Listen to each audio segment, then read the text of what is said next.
우리 모두에게는 한 사람도 빠짐없이 마음속에 열등의식이 있습니다. 누구나 열등의식이 없는 사람이 없습니다. 근데 열등의식의 근원이 뭐냐면 사실은 마음 깊이에는 나는 죄인이라는 사실을 알고 있습니다. 나는 허물이 많고 부족함이 많은 그러한 죄인이라는 걸 알고 있기 때문에 자연스럽게 열등의식이 있게 됩니다. 근데 그 열등의식이 우리 관계를 해치는 것을 많이 보게 됩니다. 그러니까 상대편이 무슨 생각을 할까 하고 생각을 할 때 많은 경우에 상당히 부정적인 쪽으로 결론을 내리는 경향이 있습니다. 그게 바로 우리의 열등의식의 발로입니다. 어떤 사람이 차를 몰고 가다가 외딴 곳에서 차가 섰습니다. 차를 보니 이걸 좀 응급처치라도 하려면 공구가 필요한데 공구가 없어요. 그래서 그 근처를 돌아보다가 또 한참을 걸어서 근처의 집으로 갔습니다. 근데 도저히 용기가 안 나. 한밤중이라 과연 이 사람이 이 안의 주인이 내가 문을 두드리면 일어날까? 그리고 오히려 화가 나서 내게 매몰차게 대하지는 않을까? 막 이런 생각이 막 있게 되는 거예요. 그래도 어떻게 해요? 문을 두드렸어요? 주인이 나왔어요. 누구세요? 하고 나왔는데 갑자기 부정적인 생각에 매몰된 사람이 갑자기 하는 말이 뭡니까? 누구긴 누구야? 나지. 당신 공구 가지고 잘 먹고 잘 사시오. 안 빌려줄 줄 내가 알아. 그리고 돌아갔어요. 주인은 얼마나 황당하겠어요. 자기 생각에 매몰돼서. 근데 이건 좀 극단적인 예지만 우리의 관계 속에서 상당히 많이 그렇게 합니다. 그러니까 이미 부정적인 길로 이 길이 갈 것이다 이렇게 예상을 해요. 여기 오늘 본문에서 요셉의 형들도 바로 그러한 면이 있었던 것 같습니다. 애굽에서 잘 살았죠. 근데 아버지 야곱을 장사하고 가나안 땅에 갔다가 다시 돌아왔습니다. 그때 이제 아버지라는 보호막이 없어져서 이 요셉이 우리를 해치지 않을까 하는 생각이 있습니다. 근데 그들이 그렇게 요셉이 해칠까 하고 두려워하는데 사실 그 두려움은 이미 그 전에 이 일을 보면 근거가 없죠. 이게 사실은 오늘 말씀이 상당 부분 앞에 제일 먼저 요셉이 자기를 밝히고 자기 형들에게 나타나서 하던 말들과 겹칩니다. 그 45장에 보면 45장 5절에 보면 요셉이 이야기합니다. 당신들이 나를 이곳에 팔았다고 해서 근심하지 마소서, 한탄하지 마소서 얘기를 했습니다. 오히려 하나님이 생명을 구하시려고 나를 당신들보다 먼저 보내셨나이다 이렇게 얘기를 했거든요. 그리고 그 뒤에 15절에도 보면 요셉이 그 형들과 입을 맞추고 같이 울어 그 형들에 대한 사랑이 있는 겁니다. 그러니까 그리고 나서 그 이후로 수십 년간 거의 20년 가까이 요셉의 보호 아래에서 애굽에서 편안한 생활을 한 거예요. 그러니까 그 세월이 지나고 나서 아버지가 안 계시니까 다시 이때 요셉이 자기들에게 복수하지 않을까 이렇게 생각하는 것은 좀 지나친 상상이죠. 오히려 형들이 그렇게 두려워하는 이유는 요셉이 이럴 거다 하는 것보다 제가 모두에 말씀드린 것처럼 자기 자신의 마음 상태 때문에 더 그렇습니다. 자기 마음속에 가지고 있는 죄의식. 요셉이 이미 용서했어요. 그럼에도 불구하고 그들은 완전히 자기의 그 죄와 죄의식에서 해방되지 못한 거예요. 상대편이 나를 용서했다는 확신이 있으면 거기서 비로소 해방이 되는데 거기에 대한 확신이 없어서 해방이 되지 않은 거야. 그리고 워낙 자기들이 잘못도 했고, 요셉이 어려서 끊임없이 형들이 그를 괴롭히고 왕따 놓고 마침내 애굽의 종으로 팔기까지 했잖아요. 그들이 했던 게 생각나는 거야. 그러니까 자기들이 요셉을 미워했잖아요. 그러니까 거꾸로 요셉도 자기들 같은 줄 알아. 우리가 생각할 때 언제나 내 기준으로 상대편을 판단합니다. 요셉도 자기 같을 줄 알아. 그러니까 분명히 요셉이 마음속에 우리를 향해서 미움을 품고 있을 것이다, 이렇게 생각하는 겁니다. 그러니까 두려운 거야. 우리가 하나님의 말씀대로, 예수님이 우리에게 말씀하신 대로 원수를 사랑하라고 얘기하잖아요. 용서하라고 이야기하잖아요. 77번이라도 용서하라, 원수를 사랑하라, 이렇게 얘기하는 이유가 그 사람을 위한 게 아니거든요. 나를 위한 겁니다. 왜냐하면 용서를 안 해본 사람은 상대편이 나를 용서한다는 것이 믿어지지 않아요. 내가 용서를 해볼 때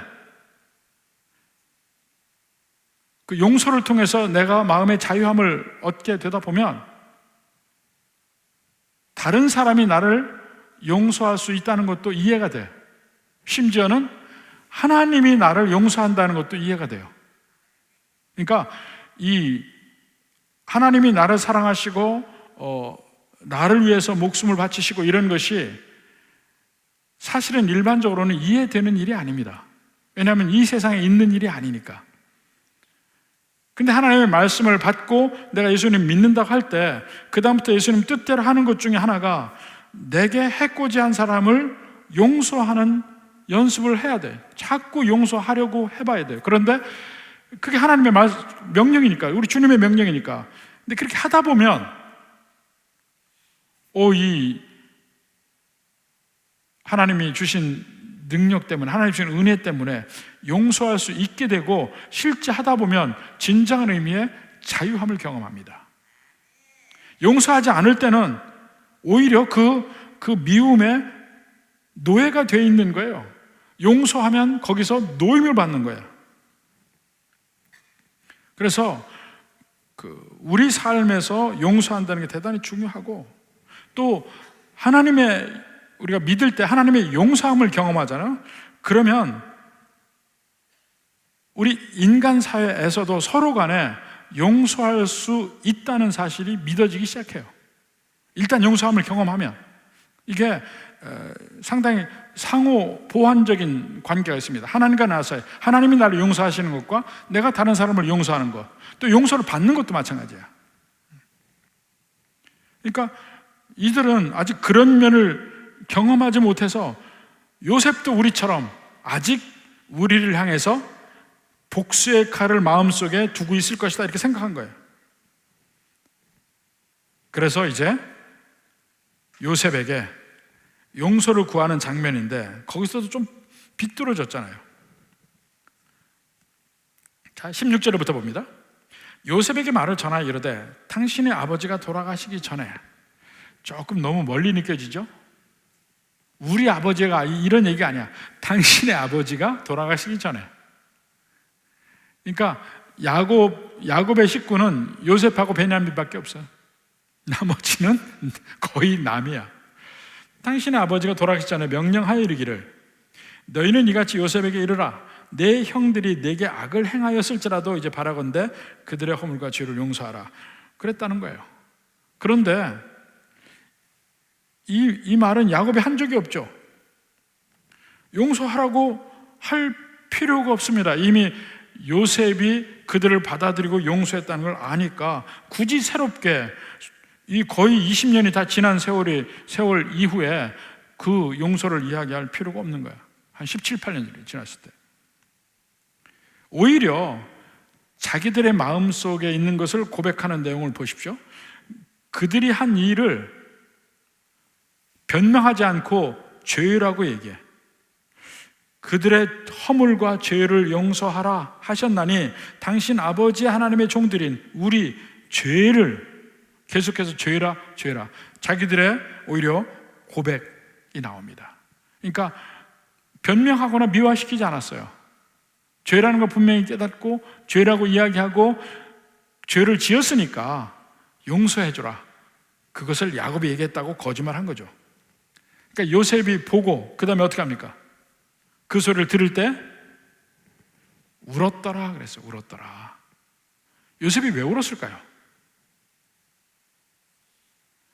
그렇게 자기는 마음이 이미 자유했습니다. 요셉은 용서했고 자유했어요. 근데 아직도 그 자기들이 한 잘못 속에 갇혀서 아직도 두려움에 떨고 있는 그 형들을 보니까 불쌍한 거야. 연민의 정이 있는 거예요. 그만큼 요셉의 마음속엔 형들에 대한 부정적인 생각이 전혀 없습니다. 오히려 불쌍한 거야. 그래서 우는 거죠. 왜? 내 진심이 전달이 안 될까? 내 진심이 전달 안 될까? 이런 생각도 하면서. 그래서 이제 요셉이 위로를 합니다. 19절부터 봅시다. 요셉이 그들에게 이르되 두려워하지 마소서. 두려워하지 마소서. 자, 두려워하지 말라고 얘기했죠? 그 두려워하지 않을 이유를 그 뒤부터 얘기합니다. 첫 번째, 내가 하나님을 대신하리이까. 사실 요셉이 힘으로만 이야기한다면 얼마든지 강력한 자기 권력을 행사해서 형들을 괴롭힐 수도 있고 죽일 수도 있고 쫓아낼 수도 있고 얼마든지 괴롭힐 이 능력이 있습니다. 파워가 있습니다. 애굽에서 바로 아래에서 그보다 더 능한 자가 없잖아요. 그런데 요셉이 고백하기를 내가 하나님을 대신하리이까.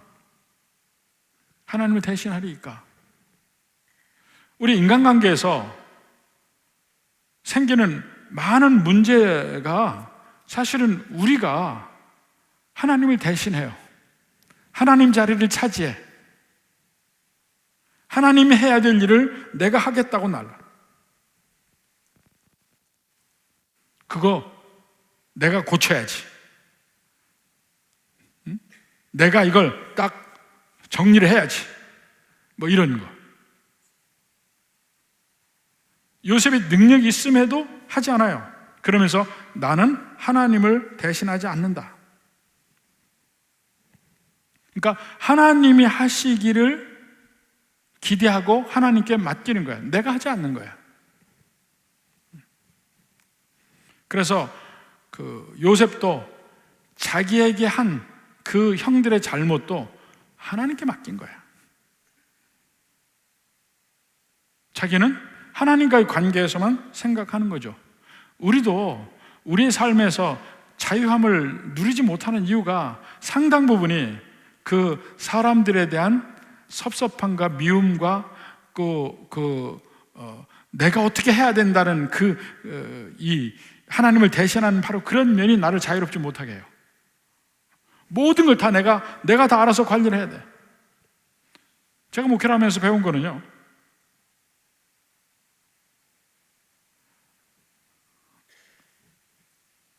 모든 면에서 교회 전체를 제가 관리를 해야 되잖아요. 그렇지만 다 하지 않아요. 맡기면 돼, 그만. 그리고 맡길 때는요, 내가 원하는 대로 안 될 때가 훨씬 많습니다. 나하고 관점이 다르니까, 나하고 성격도 다르고 그러니까. 그렇지만 한쪽 눈은 꽉 감고 나머지 눈도 한 절반은 감고 지나가야 돼.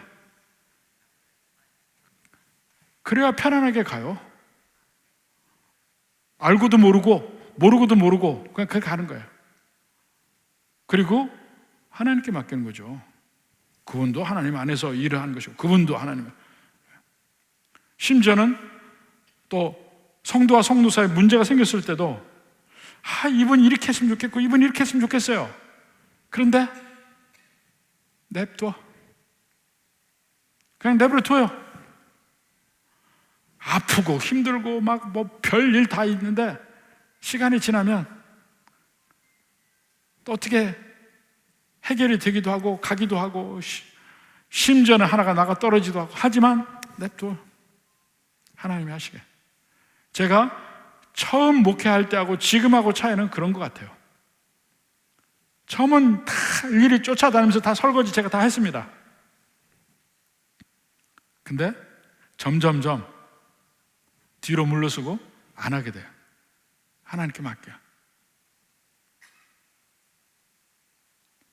어느 순간순간 이건 꼭 이렇게 돼야 되는데 하고 귀엽고 그렇게 일을 이루고 보니까 나중에 보면 아닌 경우도 많아요. 내 자신의 부족함을 인정해야 되겠구나 생각을 합니다. 그래서 일정한 방향으로 목양을 하지만 그 가운데에서 상당 부분은 그냥 하나님께 맡기는 부분이 많아요. 근데 그건 목회하는 저뿐만 아니고 우리 모두의 인생이 다 마찬가지입니다. 일일이 모든 걸 다 내 뜻에 맞게 하려고 하면 피곤만 하지 나중에 보면 제대로 되는 일도 없어요. 요셉은 형들의 건도 정말 누가 봐도 이건 한번 복수를 하고 싶지만 맡기잖아요. 자, 내가 하나님을 대신하리이까? 그 말 안에 많은 의미가 있습니다. 또 두 번째는 당신들은 나를 해하려 하였으나 20절에 하나님이 그것을 선으로 바꾸셨다. 하나님이 그것을 선으로 바꾸셨다. 이 처음에 요셉과 형들의 그 만남이 있을 때도 그 말 똑같이 합니다. 아까 다시 그 45장 5절부터 다시 보세요. 당신들이 나를 이곳에 팔았다고 근심하지 마소서, 한탄하지 마소서. 하나님이 생명을 구원하시려고 나를 당신들보다 먼저 보내셨나이다. 그러면서 그 7절에 하나님이 큰 구원으로 당신들의 생명을 보존하고 당신들의 후손을 세상에 두시려고 나를 당신들보다 먼저 보내셨나이다. 이게 참 의미가 많다고 얘기를 했죠. 당신들을 지키려고 나를 보내는데 그 나를 보내는 과정에서 지키려는 그 하나님이 지키려는 그 사람들이 그 도구인 그 하나님의 일꾼인 요셉을 배신하고 팔고 노예로 팔잖아요. 이게 참 성경의 아이러니야. 근데 바로 그 면에서 하나님이 우리에게 가르치는 일들이 많습니다. 그때도 얘기했죠. 요셉이 바로 야곱의 형제들의 구원자인데 그 구원자를 요셉의 형제들이 다 구원자를 팔잖아요. 똑같은 일이 예수님 때 일어나죠. 예수님은 이 세상 사람 구원하러 오셨고 특별히 그 이스라엘 백성들을 구원하러 오셨음에도 불구하고 그 이스라엘 백성들이 그 예수님을 십자가에 보내잖아요. 그런데 하나님은 그 잘못을 쓰셔서 그것으로 하나님의 뜻을 이루셔요. 그것으로 요셉을 먼저 애굽으로 보내는 일을 이루셔서 요셉이 진짜 구원자가 되게 하시고 예수님이 십자가에 하셔서 십자가를 통해서 우리가 구원받게 하시고 그 하나님이 제가 믿고 여러분이 믿는 그 하나님 아닙니까? 어쩌면 그러니까 그 하나님이 똑같이 역사를 하실 때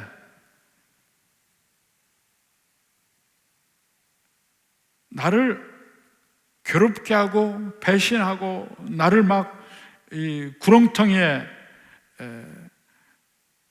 몰리게 한 그 사람을 위해서 나를 쓰시는지 모른다니까요. 똑같은 하나님이라면. 근데 우리는 그것까지 이해할 만한 마음의 준비가 안 돼 있잖아요. 근데 하나님은 그렇게 하셨어요. 보면 모세도 봐요.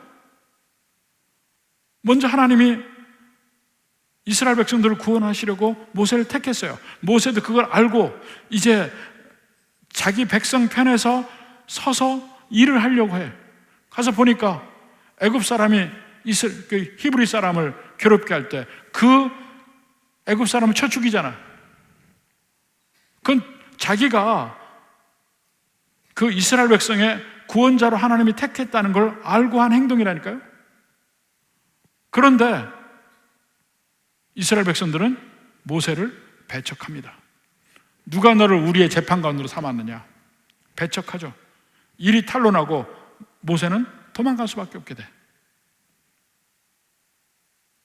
자기가 구원하려는 그 사람들에게 배신을 당한다니까요. 근데 묘하게 그 안에 하나님의 계획이 녹아들어가 있는 거예요. 그러니까 우리가 전에 우리 부흥사들의 한 말 중에 그런 말들이 있습니다. 사단은 밤새도록 자기 일을 했는데 아침에 일어나 보니까 전부 하나님 일이더라. 뭐 이런 말들을 했습니다. 그러니까 모든 면에서 우리는 항상 지는 것 같아. 하나님 뜻대로 살다 보면 믿지 않는 사람 나를 괴롭히고, 심지어는 내 길을 못 가게 하고 막는 일이 무수히 많은데, 그런데 이상하게요, 시간이 흐르고 보면 하나님이 믿는 백성에게 주시는 복을 나중에 알게 됩니다. 시간이 좀 지나야 돼. 그렇지만 결국은 내가 한 게 아니야. 나는 매일 치이고 당하고 이랬는데 나중에 보면 하나님이 세우셔. 이런 면들을 경험하게 되는 겁니다. 요셉도 바로 그런 하나님을 경험했죠. 요셉의 형들이 악을 행했지만 오히려 그것을 통해서 그들을 구원하는 계기를 삼으시고, 그들이 해코지 한 요셉을 통해서 그들을 구원하셔요. 이스라엘 백성들이 해코지 한 예수님을 통해서 우리를 구원하시고, 어쩌면 여러분들이 요셉처럼, 예수님처럼 그렇게 쓰임받을 수 있는 거예요. 그러니까 마음의 미움은 거두고 나를 향하신 하나님의 뜻이 무엇인지를 보려고 노력해야 합니다.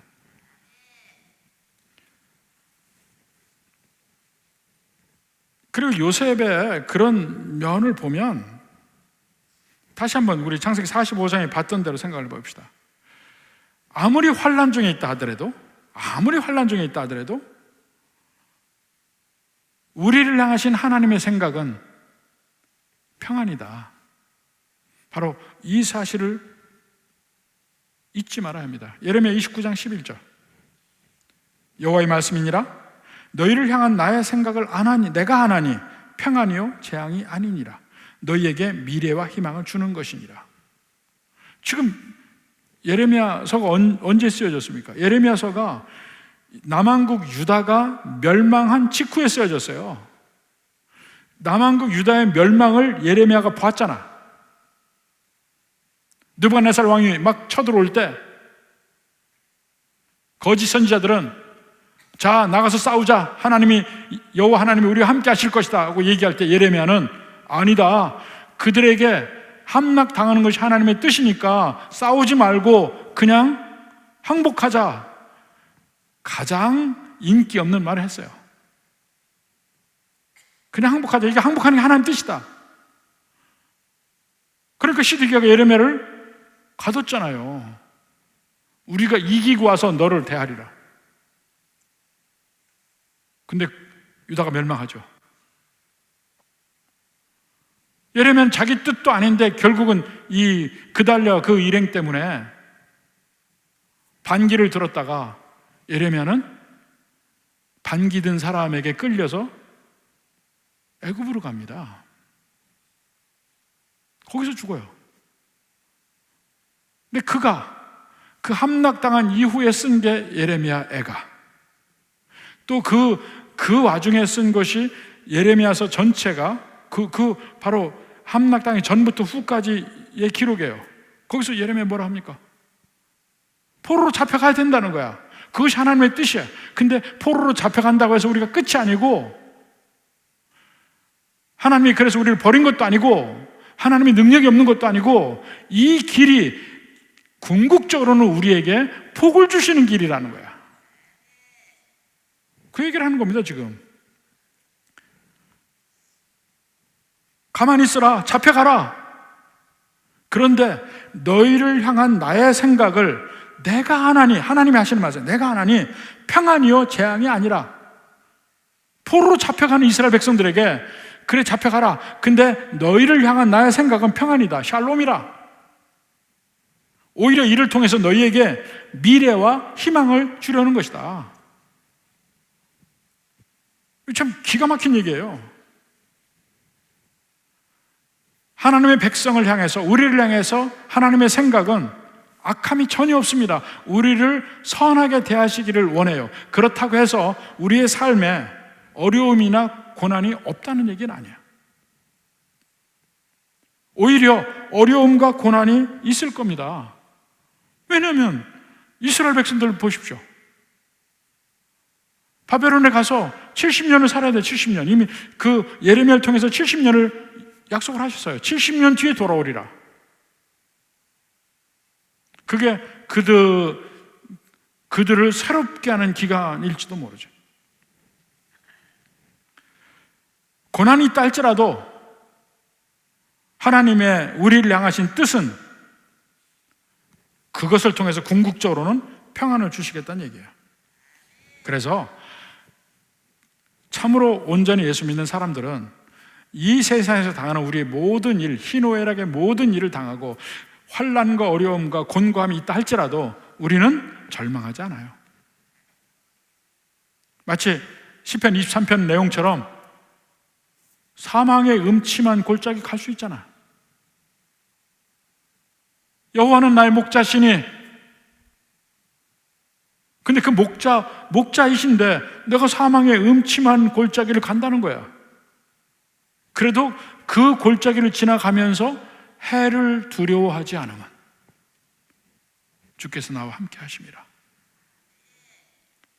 우리가 어려울 때, 기도를 해도 하나님이 응답하지 않으신 것 같을 때 하나님은 나와 함께 하십니다. 그게 시편 23편의 내용이에요. 다시 한번 봅시다. 로마서 8장 28절. 내가 아노니 하나님을 사랑하는 자 곧 그의 뜻대로 부르심을 입은 자들에게는 모든 것이 합력하여 선을 이룬다. 모든 것이 합력하여 선을 이루느니라. 그 모든 것 안에 우리의 좋은 일뿐만 아니라 나쁜 일, 우리의 기쁜 일뿐만 아니고 우리의 슬픈 일, 괴로운 일, 환난, 배신, 그게 다 들어요. 그 모든 것 안에. 근데 그것이 합력하여 그 길의 마지막 길은 결국 선이다. 하나님이 우리에게 주는 샬롬의 길로 가는 길이다. 근데 처음에 출발은 다 어렵고 힘들게 보입니다. 그래서 예수님이 이야기하잖아요. 좁은 길로 들어가라. 눈으로 그냥 변치 않은, 아직 변하지 않은 우리의 눈으로 보면 생명의 길이 좁은 길로 보여요. 아주 귀찮고 싫어. 그 길은 가고 싶지 않아. 근데 그 길로 가라는 거야. 그래서 그 길로 가면서 우리의 영혼이 점점 하나님을 볼 수 있게 되고 우리의 죄악이 떨어져 나가고 이런 과정을 거치면서 우리는 완전히 새로운 사람으로 거듭나면서 평안의 길 가는 겁니다. 근데 처음에는 괴롭지. 괴로워요. 그렇지만 우리가 믿는 거는 어려운 환경 속에서도 하나님이 나를 사랑하신다는 걸 믿어요. 그걸 믿는 거야. 로마서 8장 31절 봅시다. 그런즉 우리가 무슨 말을 하리요? 만일 하나님이 우리를 위하시면 누가 우리를 대적하리요?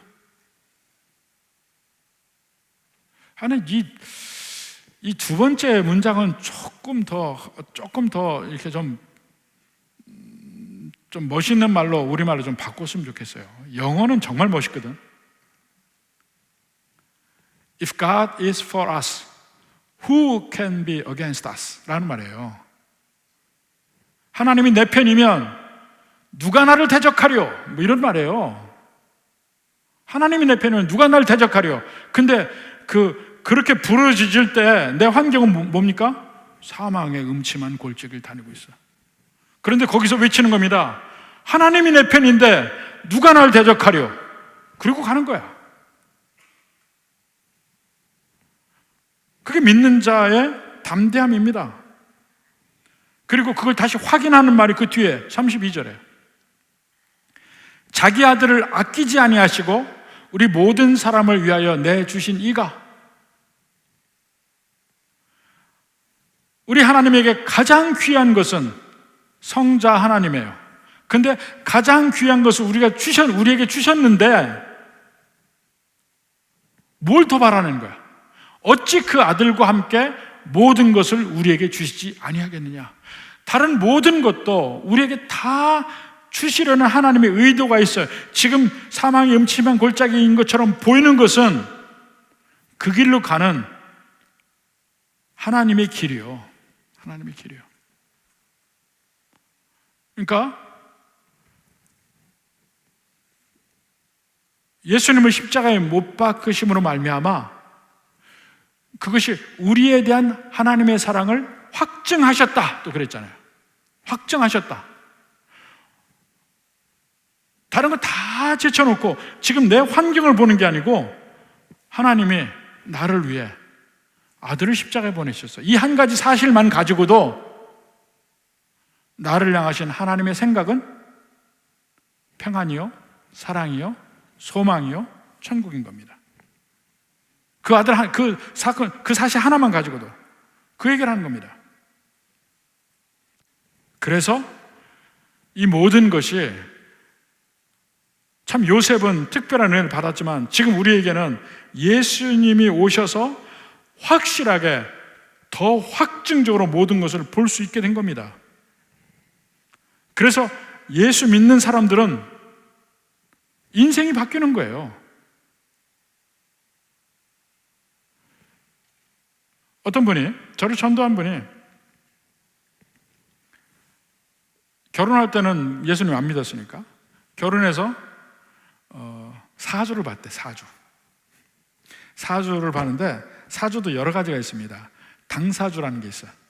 당사주는 이렇게 그림으로 나옵니다. 그림으로 나오는데 이 당사주를 봤더니 이 남편은 막 밖으로 돌아치고 자기는 한쪽 구석에서 막 훌쩍훌쩍 울고 있는 모양이 나왔대. 그래서 이 결혼은 깨진다. 그게 자기 사주에 나왔어요. 근데 실제 예수님 믿기 전에 그 부부의 삶을 보면 깨지기 직전까지 간 거야. 이 여자분이 교만이 하늘을 찔러요. 자기가 이 세상에 제일 잘난 줄 알아. 그러니까 교만하면 반드시 따르는 게 뭐냐면요, 불만족이 같이 커집니다. 남편이 왜 나한테 이렇게 잘 못해? 이렇게 못해? 왜 저 사람은 나한테 이렇게 돼? 나를 왜 귀히 여기지 않아? 뭐 이런 모든 걸로 세상에 대한 불평과 불만이 넘치게 돼요. 근데 그렇게 되니까 사람이 온몸에 병이 생겨요. 이 종합병이 돼요. 그런 사람이 예수님 믿고 나서 보니까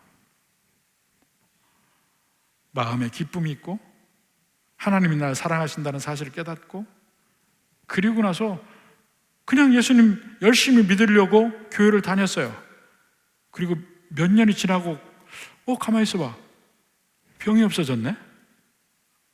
가만히 있어봐, 내가 인생에서 불평하던 게 다 없어진 거야. 감사가 넘치게 되고 삶이 바뀌고, 그때 본 사주대로 안 된 거야. 지금까지 잘 살아요. 그 이후로 이 40년의 세월이 넘었는데 지금 거의 80 다 됐죠. 두 분 다 잘 살아요. 당사자 다 쓰레기로 버렸을 거야. 예수 믿는 사람은요, 인생이 바뀝니다. 저도 예수 믿기 전에 사주 많이 봤죠? 저 사주 많이 봤습니다. 뭐 다 기억해, 그 사람들 얘기한 거. 근데 그거 다 없어요. 맞춘 게 있어요. 맞춘 게. 그 사람들이 맞춘 게 뭐냐면 30 이후에는 당신 사주는 볼 것도 없어. 너무 줬어, 그래. 그거 맞췄잖아요. 30 이후에 볼 게 없대. 당신 사정 볼 게 없대. 너무 좋대. 그래요? 어떻게 좋은지 봤더니 30 되기 전에 예수님 믿고 그 다음에 진짜 볼 게 없게 됐어요.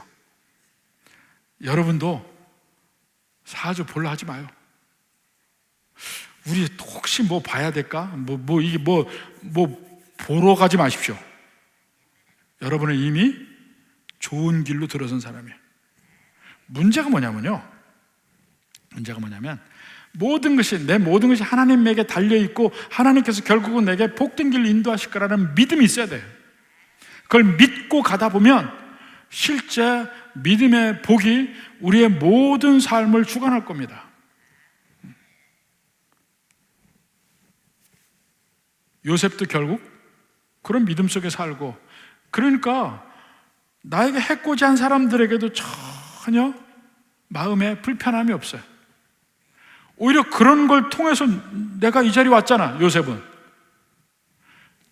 저들을 통해서 내가 애굽에 오게 돼서 이 총리까지 왔잖아.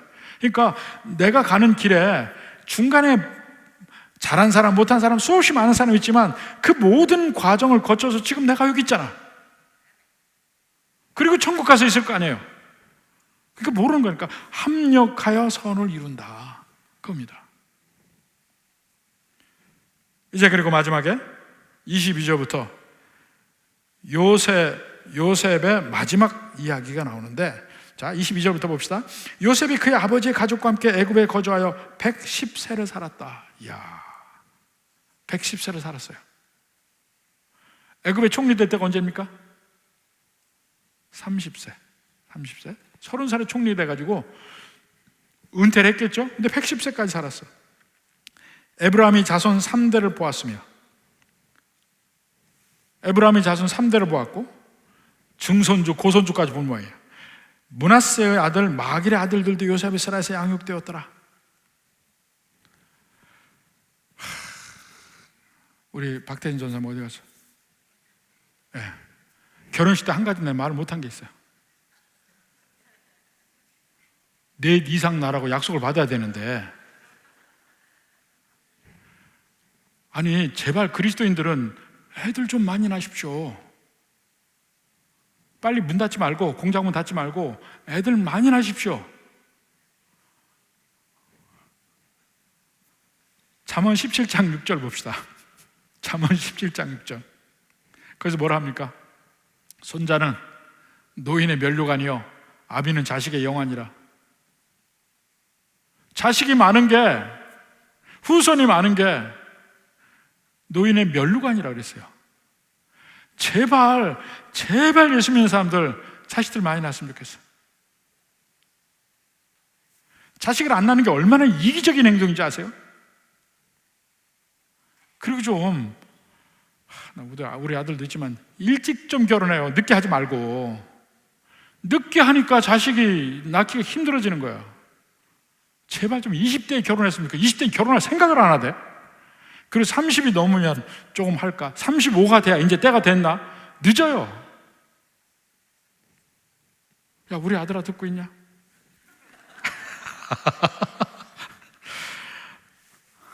아이 참.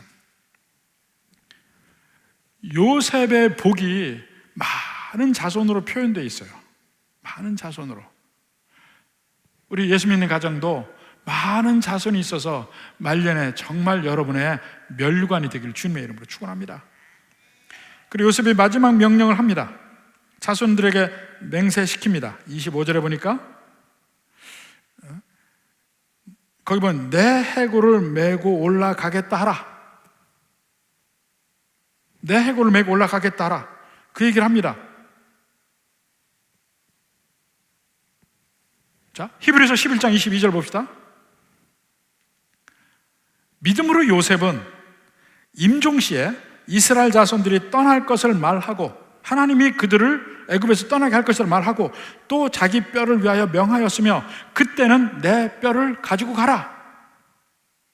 야곱은 바로 그때 가나안 땅에 가서 그 막벨라 굴에 묻었지만 자기 뼈는 너희가 나갈 때, 애굽에서 나갈 때, 그러니까 거의 한 300여 년 뒤죠. 나갈 때 뼈를 가지고 가라. 그러니까 그건 분명히 하나님이 그들을 내보내신다는 걸 확실히 믿고 얘기하는 것이죠. 그래서 믿음으로라고 얘기하는 거예요. 히브리서 11장에.